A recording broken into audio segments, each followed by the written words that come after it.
আমরা এখানে জমায়েত হয়েছি আমাদের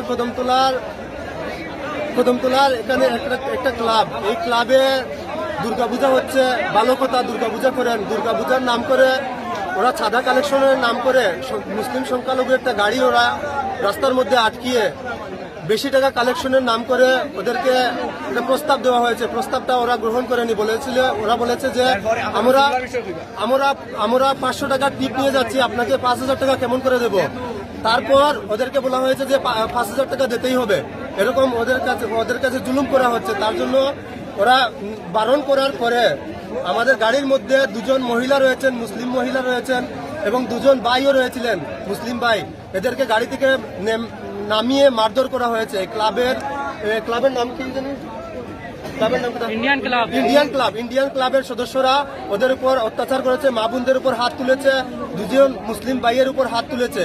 তো এই বিষয়ে আমরা আজকে কদমতলা থানাতে এসেছি একটা শান্তিপূর্ণ ডেপুটেশনের মাধ্যমে। আমরা যাতে এই ইন্ডিয়ান ক্লাবের যারাই এই দুষ্কৃতিকারী, এরাই দাঙ্গাবাজ, এরাই চাঁদা কালেকশনের নাম করে মানুষকে প্রতি বছর হয়রানির শিকার হতে হয়, এরার বিরুদ্ধে আমরা একটা ডেপুটেশন নিয়ে কদমতলা থানাতে এসেছি।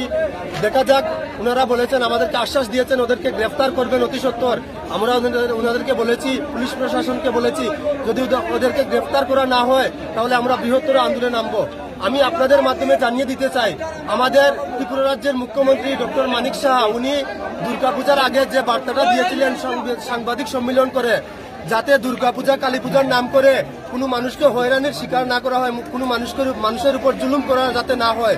কিন্তু আমি দেখেছি ত্রিপুরা রাজ্যের মুখ্যমন্ত্রীর সেই বার্তাটুকু, ত্রিপুরা রাজ্যের মধ্যে অনেকটা ক্লাব রয়েছেন, এই দুর্নীতি করছেন, ওনারা চুরি বাটপারি করছেন, রাতের অন্ধকারে গাড়ি থামিয়ে গাড়ির উপর অ্যাটাক করে মানুষকে মারধর করে চাঁদা কালেকশন করছেন।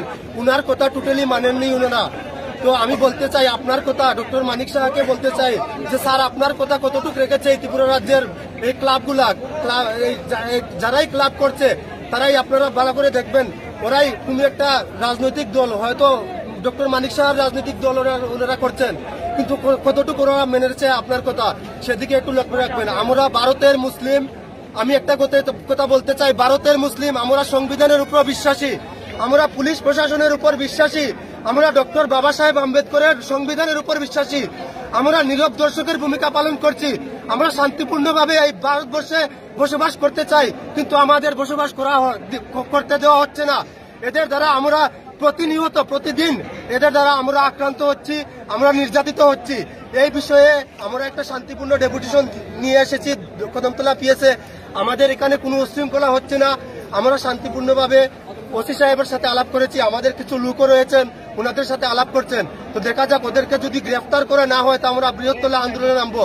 এমন আমি বলতে চাই, যদি পকেটে টাকা না থাকে তাহলে কেন একটা ধর্মের একটা পূজা পার্বণ হোক, আর কোন মুসলিম ধর্মের কথাই আমি বলছি, ওয়াজ নসিহত হোক, ধর্মের কোনো বড় ধরনের অনুষ্ঠান হোক, কেন করতে যাবেন আপনারা?